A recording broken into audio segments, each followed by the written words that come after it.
Today is Friday, December 30th. We'll tell you what made it into the new government funding package President Biden just signed, and how Southwest Airlines is promising to make things right with the thousands of customers who had their travel plans upended this week. Plus, why the FDA is again under fire for approving a controversial Alzheimer's drug last year. Who's paying tribute to the man often considered the greatest soccer player of all time. And how just one random act of kindness inspired more than a decade of paying it forward. Those stories and more in today's episode.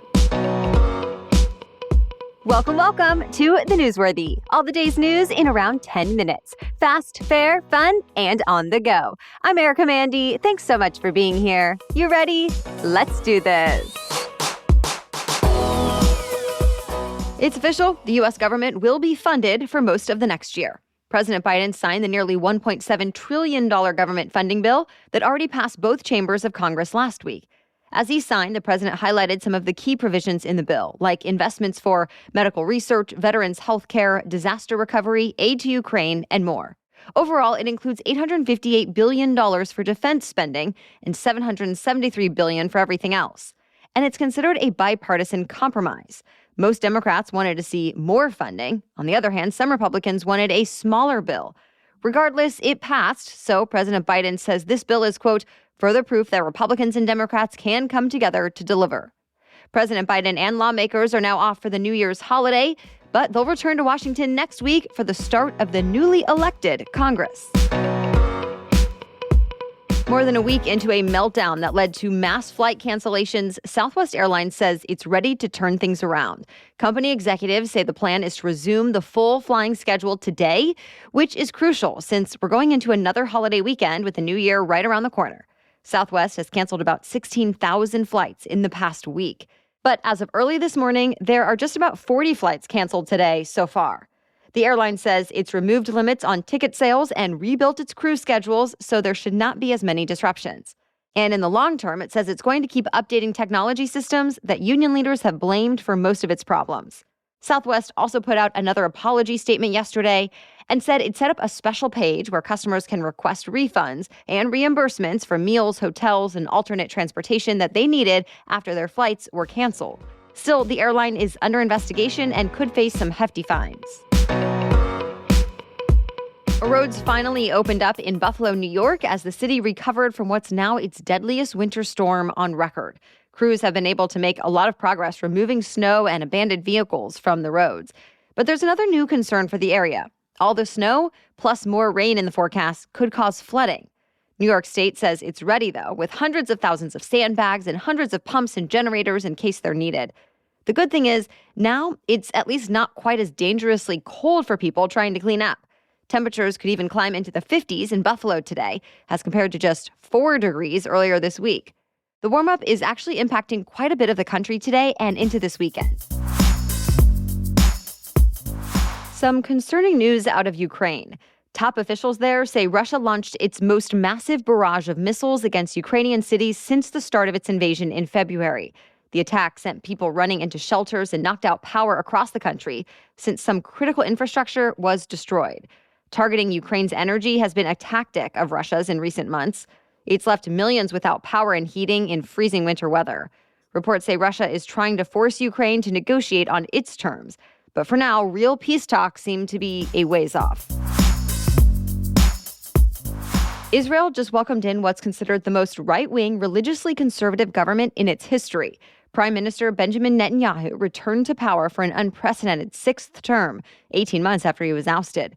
But the country is still deeply divided over Netanyahu. He is still on trial in 3 different corruption cases, but he says he's not guilty of any of the charges and is focusing on his new government's priorities. Those include detailed plans for taking over more parts of the West Bank that could really flare up the Israeli-Palestinian conflict. Here in the U.S., President Biden said he looks forward to working with Prime Minister Netanyahu, but he also warned that the U.S. will keep opposing policies that go against American values. The U.S. military is warning about what it calls an alarming increase in the Chinese army doing some pretty dangerous activities. In just one example, the U.S. says a Chinese fighter jet flew within 10 feet of a U.S. Air Force plane last week, and that they almost crashed into each other over the South China Sea. Now the U.S. military says it's closely tracking what the Chinese military is doing in the area, since it's apparently been seeing other unsafe behavior both in the air and at sea. In the past, China has said the U.S. sending ships and aircraft into the South China Sea is not good for peace. But American military planes and ships are still doing routine operations out there.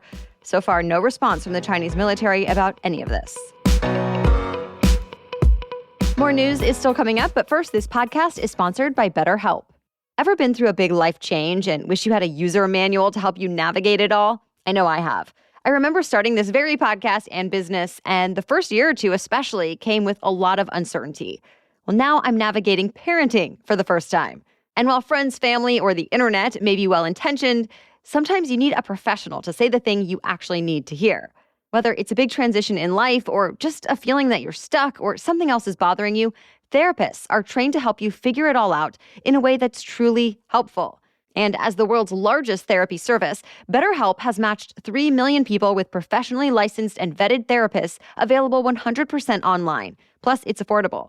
Just fill out a brief questionnaire to match with a therapist. If things aren't clicking, you can easily switch to a new therapist anytime. It couldn't be simpler. No waiting rooms, no traffic, no endless searching for the right therapist. Learn more and save 10% off your first month at betterhelp.com/newsworthy. That's betterhelp, HELP.com/newsworthy. U.S. public health officials are sounding the alarm about a potential surge in diabetes for young people in the U.S.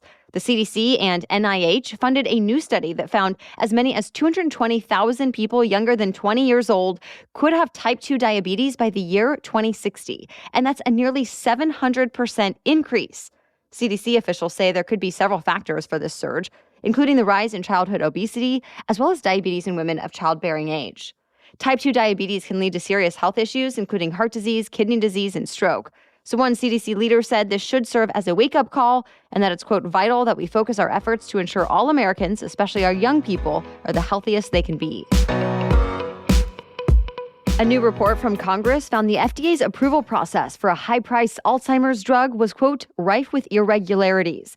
The 18-month investigation by 2 House committees explored how the controversial medication, Aduhelm, was approved. The drug is made by biotech company Biogen and was cleared by the FDA in June of last year. The committees found the FDA and Biogen frequently collaborated, an unusual move, and failed to properly document some of their communications. The report also found the FDA approved the drug for all patients with Alzheimer's, even though it was only tested on patients in the early stages of the disease. And that Biogen set an unjustifiably high price for the drug, originally pricing it at $56,000 a year. The FDA says it's reviewing the findings of the report, but is defending its frequent communications with Biogen and says Aduhelm was approved based on scientific evaluation. An ex-boxer, reality star, and current controversial internet personality is now facing serious criminal charges. Andrew Tate was arrested in Romania on suspicion of human trafficking, rape, and forming an organized crime group. Tate and his brother have reportedly been under investigation since April.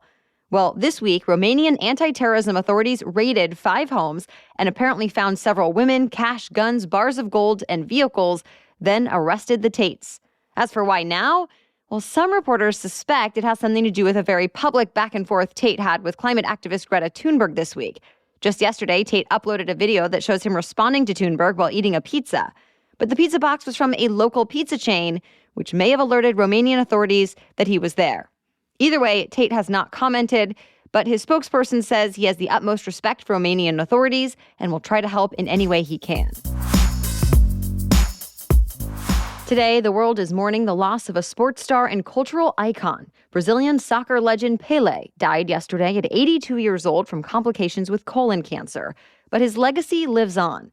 Pelé played in 4 World Cups, and he's the only player in history to win 3 of them. But it's not just his ability on the field that people remember. It's also his work as a United Nations Goodwill Ambassador, the charity carrying his name, and much more. Just a few examples of how big of an impact he had. In the 1960s, factions of a civil war in Nigeria agreed to a ceasefire, just so Pelé could play an exhibition match there. He was also knighted by Britain's Queen Elizabeth. And when Pelé visited the U.S. to help popularize the game in North America, President Reagan said, quote, "You don't need to introduce yourself because everyone knows who Pelé is." On Monday, a public wake will be held for Pelé. Then on Tuesday, a funeral procession will carry his coffin through the streets of his hometown in Brazil so the public can pay their respects. Mattel's American Girl doll brand introduced us to its 2023 Girl of the Year, who is already making history. Her name is Kavi Sharma, and she's the first ever South Asian Girl of the Year. The doll maker says Kavi is a Broadway-loving singer and dancer who lives in New Jersey with her close-knit Indian-American family. American Girl says Kavi will help inspire kids to shine bright and be proud of who they are. A book sharing Kavi's story will debut next March and will showcase slivers of Indian culture. The 18-inch Kavi American doll is now available for purchase online. Well, that's it for the main news today, but now it's time for Feel Good Friday, when we bring you one extra feel-good or positive news story before the weekend. But first, thanks to our sponsor, KiwiCo. This was the first holiday season that my son was old enough to really engage with us and enjoy some of the season with us. And so it was really fun to do some of the family traditions plus some new things. Well, KiwiCo always sparks fun and excitement for kids of all ages every time. KiwiCo delivers super cool science, technology, and art projects for kids. And it's truly unique to each kid. They have 9 different subscription lines for different ages and categories. My 1-year-old's experience so far with KiwiCo has been so positive that I bought my 5-year-old niece a 3-month subscription. If you still have any kids on your list that you haven't sent something to yet, or you need something fun for the new year, KiwiCo is the gift that keeps on giving. And there's no commitment, so you can pause or cancel your subscription anytime. Give awesome with KiwiCo. And listen up, because you can get your first month free on any crate line at kiwico.com/newsworthy. That's your first month free at kiwico.com/newsworthy. Okay, now back to Feel Good Friday. And today we are talking about one family's month-long kindness project that happens every year, all because of one stranger's random act of goodwill. It all started just before Christmas in 2010, when Krista Butts was getting haircuts for her 3 boys. She tells the Concord Monitor newspaper that times were tough then, and she and her husband were struggling to make ends meet. Well, an older gentleman at the salon decided to pay for all 3 of the boys' haircuts, and Krista decided to pay it forward. She immediately went to Walmart and bought 3 $10 gift cards, one for each of her boys. And she told them to walk around the store and give them to people who looked like they could use the money, and that's just what they did. That was just the beginning of giving back for the family. Now, each December for the past 12 years, the Butts family has been doing random acts of kindness every day of the month. The good deeds have included paying for someone's coffee, helping a disabled veteran decorate for Christmas, or handing out hundreds of candy canes with holiday well wishes for Christmas Eve shoppers at Walmart. The family has even invited members of the community to join them in doing some good. All right, we'll be back tomorrow with our special edition Saturday episode. In our last episode of 2022, we will be reviewing the year that was and the stories we covered along the way. Then we're off Monday for New Year's Day, but we will be back to catch you up on the news on Tuesday. For now, thank you so much for listening. Have a great weekend, and wishing each one of you a very happy New Year.